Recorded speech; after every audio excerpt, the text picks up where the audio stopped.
Hello everyone! How are you doing? This is Roger with Groovis Games Unlimited, creator of Dungeon Crusade. And hello everyone, and I am back, and I am just full of vigor, excitement, high energy, and I'm feeling great. I had to say that. It is so nice to be back here with you guys. I hope everyone is just doing great, enjoying the summer, you're staying safe, enjoying any games you may be playing.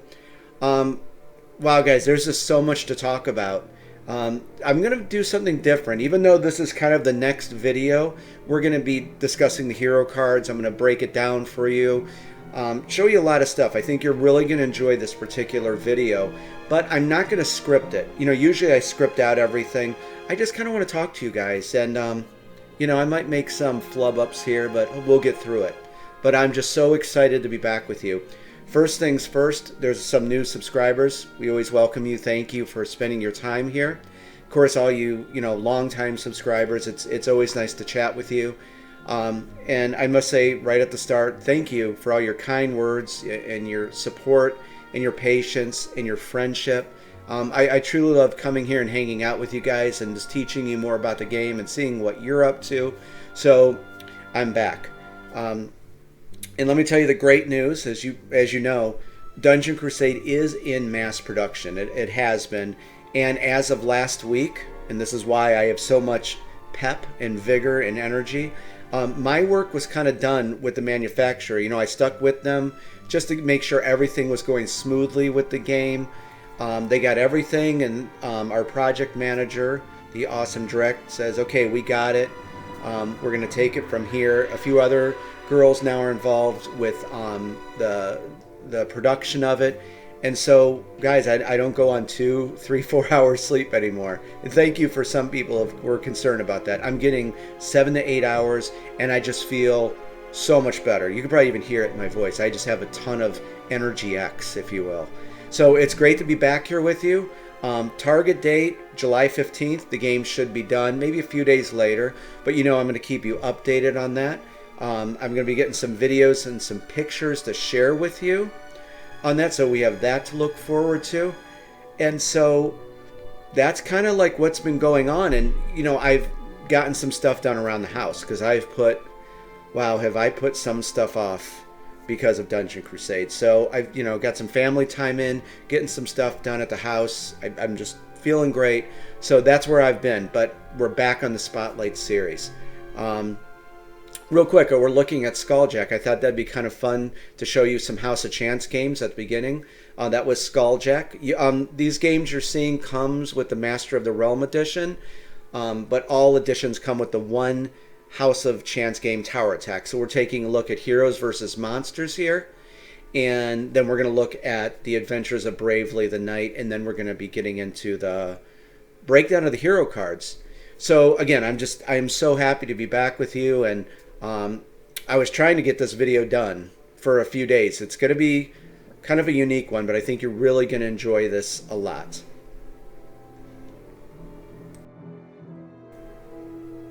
So we're going to let these videos finish up here. I just thought you'd like to see this kind of in action. Heroes versus Monsters is, you have the 3 heroes there. If you see there, where my hand is, those are the 3 heroes, and they have to defend the Chapel of Light from the invading monsters. And you saw me roll the red and blue dice. Very simple game. Blue is for the heroes, red is for the monsters. Whoever gets the highest initiative, they get to go first. Now we're looking at one of my favorite games that I designed was this, The Adventures of Bravely the Knight. I kind of wanted to mix like an 80s arcade machine kind of with a board game, or an old board game with a spinner. So you have to take Bravely through a death trap dungeon. Whatever gold he can get out of the dungeon, the heroes get to spend in the village. And then we're going to look at a blessing here. I don't think you've seen this blessing before. Heroes can get blessings in the game. And so this hero got a Angel of Luck, and you can add +3 to those following attributes. Very cool one. Okay, and real quick before we get into it, if you are still looking for a copy of Dungeon Crusade, do not worry, we can get you one. Manual invites are available to get into the Pledge Manager.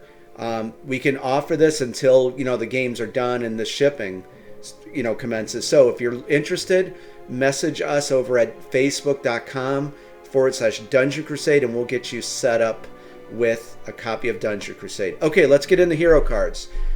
What are we going to talk about here? Again, no scripting. Okay, so this is a level 1 hero card.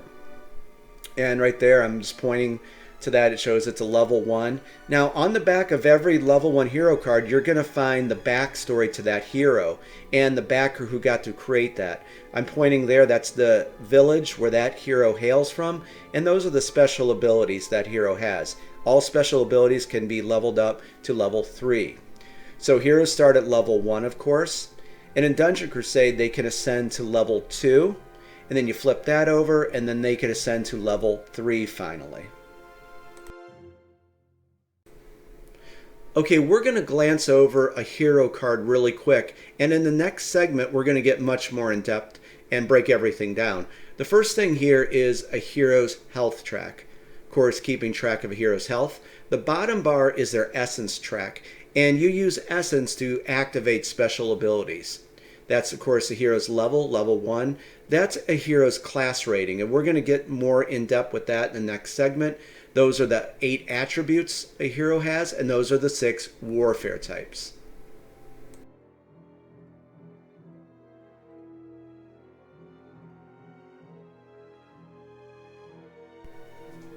Okay, here we are. We're going to break down a hero card, and I think you're going to learn quite a few things about the game just with breaking this hero card down. And again, I must say, it is so nice to be back with you guys. I hope you're enjoying the video so far, and I just feel, again, I feel great just talking to you about the game and it's being printed and all that. Okay, so I'm trying a new system here. I have a lot of buttons and switches I'm going to press, so hopefully all this works out. So of course we're looking at, this is Faith Eliza, the cleric hero in the game. And this is, of course, her hero card, her level 1 hero card. So let me see if this is all going to work. I'm going to click this, and there you go. First thing is, this is the hero's name and class. Very simple, right? So Faith Eliza, and she is a cleric.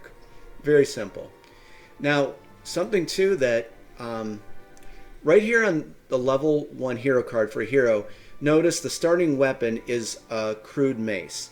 And so when you go through your loot deck, starting gear is gray.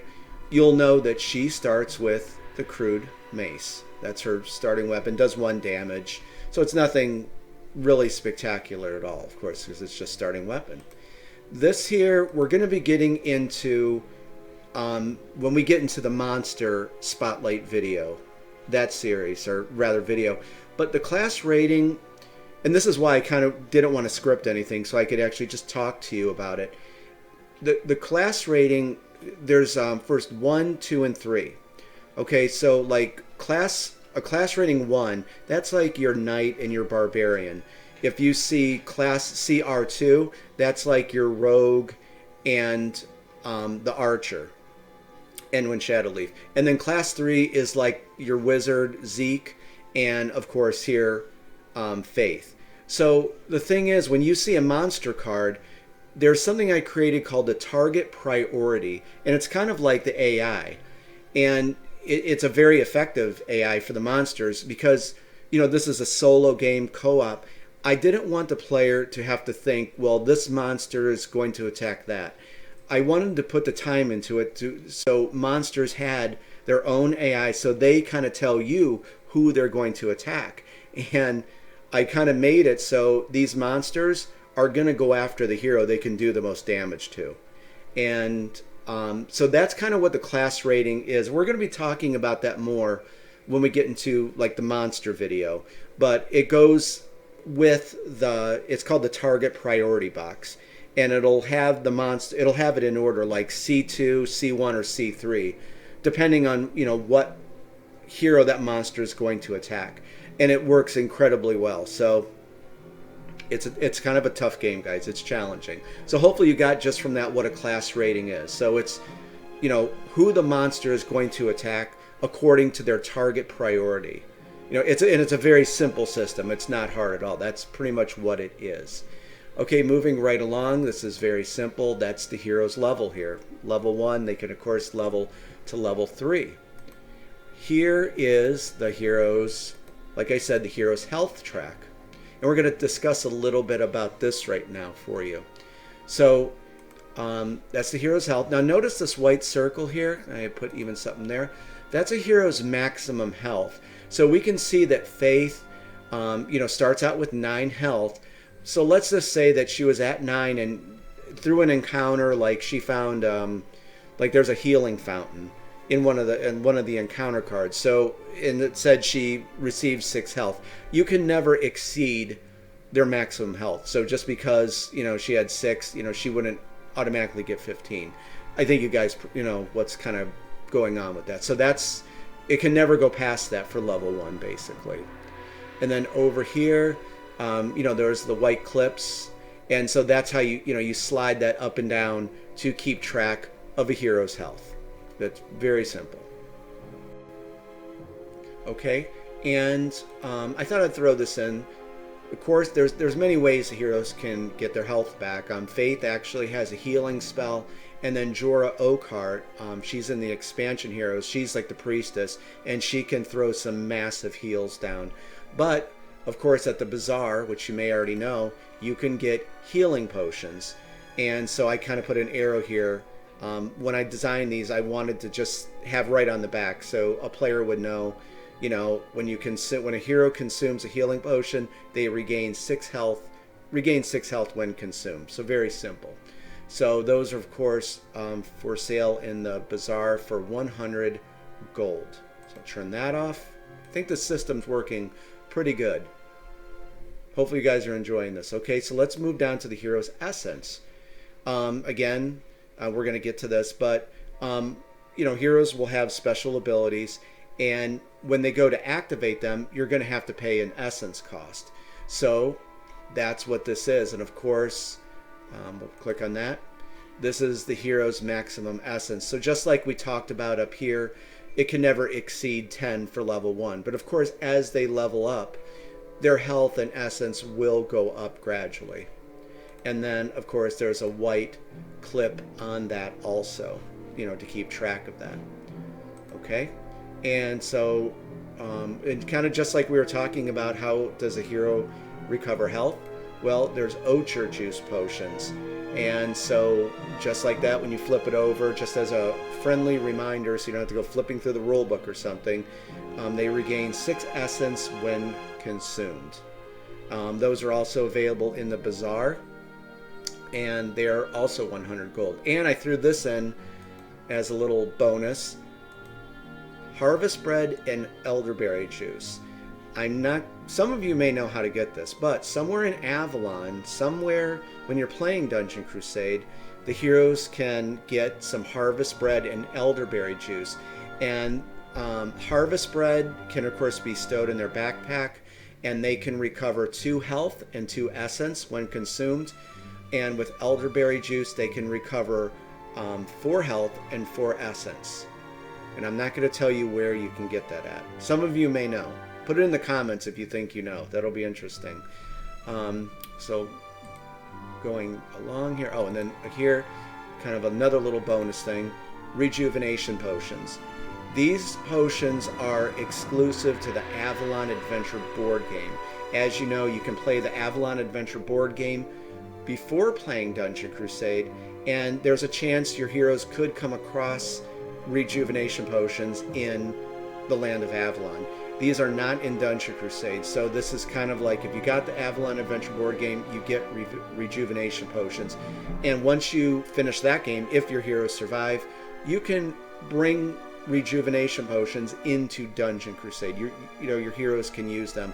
And what's nice is this gives the heroes 3 health back and 3 essence back when consumed. So there you go, some little extra stuff maybe you didn't know about. We're going to turn that off. And now we're going to get into the hero's attributes. And another thing that I want to explain, that I've said it a few times, but I don't know how many of you guys know this, but heroes have these different attributes, and you're going to be using these in various ways. Definitely in the Avalon Adventure board game for the 259 different events and encounters and battles and challenges I created for that game. I'm not going to go off on how much I love the Avalon Adventure board game. That is what I'm dying for people to check out. I think you're really going to enjoy that. So these are the 8 attributes. And the first one here, we see like that arm, that's strength. And then of course like this, the figure here with the green like ball of energy, that's willpower. Sean Ellis, I worked with him when we created all these. The one here with like the image of someone's head with like kind of like the glow around it, that's wisdom. Over here, the kind of the boot kind of running, that's agility. Okay, and this one right here with the boot kind of like walking, of course it says D6 plus 2. That's a hero's movement. And I want to explain to you why I wanted to create it like this, and my thoughts of, kind of going between the fine line of making this like an arcadey, if you will, dungeon crawl game and kind of simulation. Kind of like, a fine line between the two. When you see 2, that's like the hero's base movement. So they can always move 2. The role of the D6, to me, is when, and this kind of comes in with the simulation of it, if you will. Who's to say that like when the hero moves, that the floor maybe is clear, or maybe it's an uneven part of the dungeon floor, or even outside for like the Cavern of Lost Souls. So like the role of that D6, to me, is like maybe the dungeon floor is very clear. There's well lighting. A hero, so if they get a high roll, 5 or 6, they can just jet and go really far. Maybe that, part of the dungeon they're in is very dark and the floor is all cracked and there's holes and they have to jump over it. And that would, like kind of correspond with a low, roll, like a result, like a 1 or a 2. So, and I'm glad we brought this up because I wanted to explain that some people were like, why don't you just give the heroes a movement of 7 or 8 or 5 or whatever? And that's why I kind of wanted to have that, in a way to, like in a simulation, I guess you'd say, where, who knows if the dungeon's dark or it's very well lit. The floor could be cracked. Maybe if they're on the Cavern of Lost Souls, there's branches and, whatever. So that's kind of what I wanted to do. We're going to break away really quick, and we're just going to watch a quick video I made about movement and a couple other things I think you'll enjoy. So let's start that up. So in this example here, Faith rolled a d6, had a result of 5 plus her base movement of 2, which would give her 7 movement for her turn. Now they're combating the guardian known as Razorfang. Remember, all monsters are versed in 3 of the 6 warfare types. So Razorfang is versed in physical warfare, mythical warfare, and ranged warfare. And of course, you would use the appropriate colored dice for each of the warfare types. Okay, getting back to our hero card discussion, we are up to lockpicking. That's what this icon here is. So let me explain to you the system I created about lockpicking. You might know something about it from the other Spotlight videos, but we'll touch on it really quick. So we can see that Faith has 0 to lockpicking, where our rogue Palum has, I believe she has +3 or +4. We're going to see Maheliak coming up, the barbarian, where he has -2. And what this means is how many attempts they have besides what's printed on a lock-picking token. So let's punch up this thing I put here. Perfect. Now with Dungeon Crusade, you're going to get, I believe that there's 12 lock-picking tokens, okay? So when you flip it over, you're going to have, see like these tumblers right here? And then you're going to have these 3 numbers with different colors. And then, of course, you use these D6 dice for that. And it has this white number ×4. So ×4 means that a hero has 4 attempts to try to pick this lock. And you'll discover that when I created this lock picking system, sometimes you're going to have to roll 2 dice and it's very simple. So it's kind of like a very easy lock to pick. Or you're going to find some that are very hard to pick and you're going to have a few attempts to try to pick that lock. I truly love this system, and it's just something fun and different in a dungeon crawl game. So, for example, let's say that Faith found a treasure chest here. She pulled out a lock-picking token. It was this one. So we would consult her lock-picking, which is 0. So we know that she would not get anything else, for lock-picking. However, in the land of Avalon and in dungeons, there might be some things that'll help you and give you more attempts at lock-picking. I'll leave that for you guys to discover. So as it is right now, let's say that you put all these tokens right here into a mug or a bag, and you pull one out. So she pulled out this ×4. She has 4 attempts to try to pick the lock on the treasure chest. She would roll the blue, red, and green D6, and for each successive result, she would set that aside. So it says, so basically it's like on the red die she has to get 4+, on the blue a 6, and on the green 5 or higher. So let's say on her first roll that she got a red 5 and a blue 6. She could set those aside. She has 3 attempts left. Her second attempt, she rolled a 2 on the green D6. Of course, that isn't good. Her third attempt, she got a 5, which showed on the token. She successfully has picked that lock, and then she could get whatever the reward was. Now, if say that she kept rolling that green D6, well, then she would get nothing. If you run out of attempts, the lock is considered broken. And as a side note, you better hope you don't find a treasure chest that's trapped. Aha. So just because the lock breaks, there could be some bad things that could happen. So anyway, that's kind of what lock picking, or what this actually means. And I hope you didn't mind me going, a little in depth for you. But I love chatting with you and teaching you more about the game. And I think you'll really enjoy this when it pops up in the game. Oh, and secret rooms. You can pick the lock on secret rooms to hopefully find a treasure chamber. Okay, so let's turn that off. Now the big thing I want to discuss with you is a hero's proficiency in the 6 warfare types. And this is a big one because one of the things that was paramount, and I'm really glad we're talking about this because I think now with how this presentation is going to be, you're going to see what I mean by true party building. And as I said, there was a lot of things I wanted to accomplish for fellow players and people with Dungeon Crusade. And one of the big things is true party building. And I think a lot of dungeon crawls miss that. Where to me, all these games I've played over the years, if you saw the Origin video I did, that's something that I wanted to address for people with Dungeon Crusade. So you're going to learn about true party building. Okay, so let's start with this.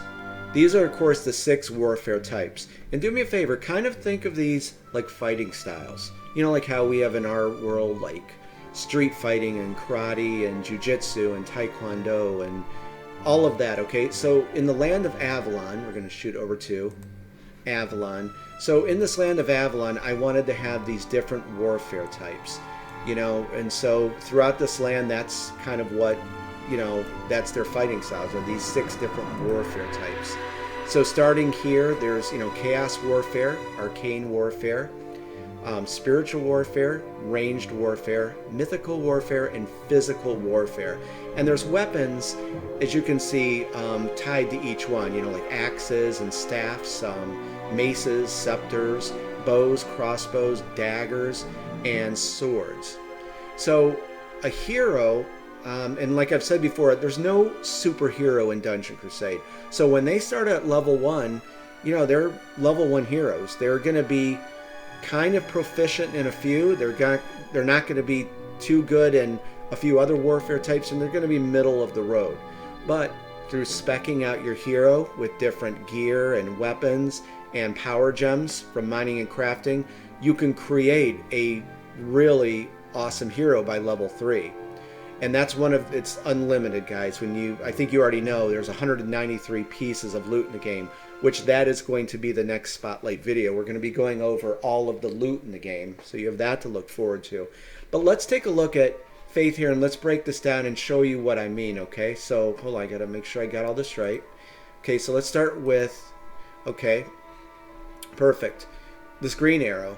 So we can see Faith is very proficient in spiritual warfare, which of course makes sense, right? She is a cleric. Makes total sense. She's pretty good with arcane warfare. She could add +1. Remember the colored dice we saw with Razorfang? Those are the warfare dice. Of course, the dice are the same color as the warfare types. So, meaning when she rolls the orange dice, which are spiritual warfare, she can add a +3 to that because she's proficient. When she rolls the green dice, that's arcane, she could add +1. Finally, she can add +1 to mythical warfare rolls, which is, daggers, purple dice.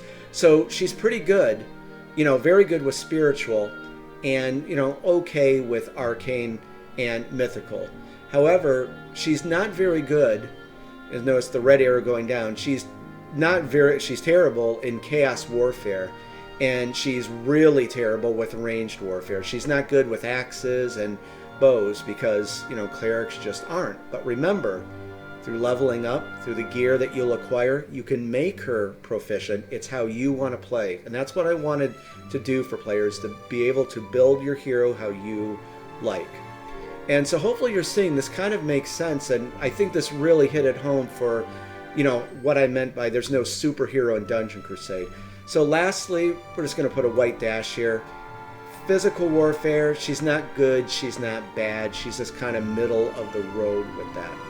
So keep that in mind here, because we're going to take a look now at Mahaliak, and you're going to see, this is going to hit it home for you, how true party building, takes place. And it's one of the key things to do for victory, especially against the high level monsters like those level 3 and level 4 guardians. And definitely the champion monsters that reside in chambers, like the elite monsters. You definitely need to party heroes together or rally them. That's what those initiative tokens are for. So let's take a look at Mahaliak's card now.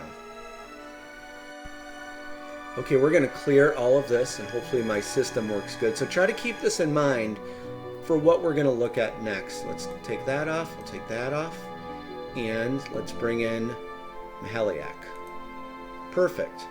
Okay, so already, if you just looked at this, you can see that well, here, let's turn on some stuff so you can see it better. So let's, first of all, what is Mahaliak proficient in? Okay, he's a barbarian, right?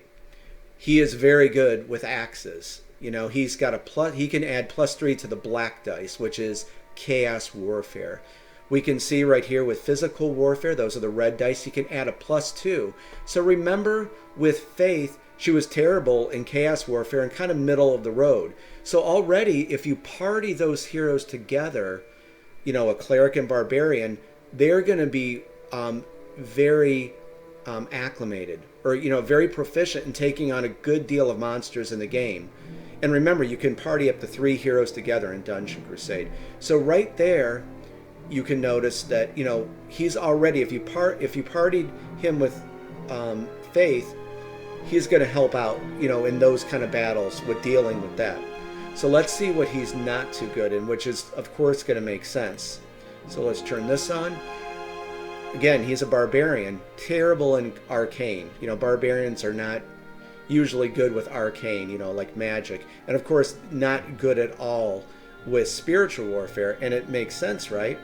But remember, through leveling, through getting gear, power gems, from mining and crafting, you can, if you want a barbarian, Mahaliak, to, wield a staff and, be great in arcane warfare, you can of course do that. It's all up to you to decide how you build your hero. And that is the big thing I wanted to accomplish with this game. And lastly, let's see, right here, the white dash, he's just kind of middle of the road with ranged warfare and mythical warfare. So it'd be hard to put everything back on. I'm going to switch it back. But hopefully you can see just from that, you can have fun putting these heroes together and building on their strengths and weaknesses and creating an effective party of heroes. And before we leave Mahaliak, let's go back up here to lockpicking. He's a barbarian, right? They're not good at picking locks. He has a -2, so let me see if I can bring that one back up to lockpicking. Okay, so that's what we were just looking at. So Mahaliak has a -2 to lockpicking. Remember this? You have 4 attempts. If you pick this, you would have to -2 because again, he's a barbarian. He's not going to be good at picking locks, so you're going to have to -2 from that 4. So he will only have 2 attempts. So you definitely want your rogue and our archer, Enwyn Shadowleaf. I believe she has a +3 to lockpicking. And then the expansion heroes, some of them are very proficient at picking locks. But remember, there's other things in Dungeon Crusade that can help a hero with lockpicking. So I wanted to quickly touch on that. So let's turn off that, and we're going to turn off Mahaliak stuff, and we're going to go back to Faith. And there you go. Hey guys, I actually threw this video in at the last second. I forgot to include it when I was making the video, but this just shows the 6 different warfare types and the warfare dice that you use for each one. You pretty much know, but I did want to show you this. And of course, the white dice come with the game, and that's used for the various other things in the game, like, the attribute tests, moving, and so on and so forth. And closing it out, remember that there are 6 tavern tasks in the game. Pick one at the start of a game, and these are optional quests that your heroes can complete. Okay everyone, we are at the end of another Spotlight video. I hope you truly enjoyed, this one where we went over the hero cards, and of course I threw in some extra stuff for you. I hope you enjoyed it. I love spending time with you and teaching you more about the game and seeing what you're up to and getting you acclimated to it. And I have to say, I do like the scripting part. I usually type out everything, but I liked this, how we did it tonight with this hero card, because I could really get more in depth with it. So hopefully maybe we'll try this for the next video. The next video in the Spotlight series, this is always going to be ongoing for you guys, so don't worry about that. The next video, we're going to be looking at all of the loot in the game. There's 193 pieces of unique loot, over 9 rarities. There's junk loot, and then gray. The gray colored stuff is like the hero starting gear, and then it goes to white, common, uncommon is green, rare loot is blue, so on and so forth. Purple, orange, gold, and black level for underworld artifacts. So we'll be discussing underworld artifacts, fabled gear, which is gold, and that's gear that belonged to the characters I created for the story of Dungeon Crusade. Very powerful stuff. So we have that to look forward to, and I'm greatly looking forward to making that video for you with that. So what else here before we head out? There was kind of a timer going at the start. Again, manual invites are available if you still would like to get a copy of Dungeon Crusade. We ordered extra copies. In particular, we ordered more copies of the Crusader of the Realm edition, and that's just a step up from the base edition. And guys, I tell you from the heart, and truth be told, I think I'd really like that to be the base edition from here on out. And not because it's $25 more. I could care less about that because of the Avalon Adventure board game. Now definitely at the end of it, I think that game really goes with Dungeon Crusade itself. Even if you don't play it for a while, I would like people to have that so they can, really see, how much that I really built up this land, of when you play this and going deep into the ancient runes, or over here, zoom in, over to, the top of what's on top of the runes of Ashenfall, this tower, and the people of Deadwood who once resided on Ghost Isle at a village that once stood there. But I'm not going to give you a spoiler.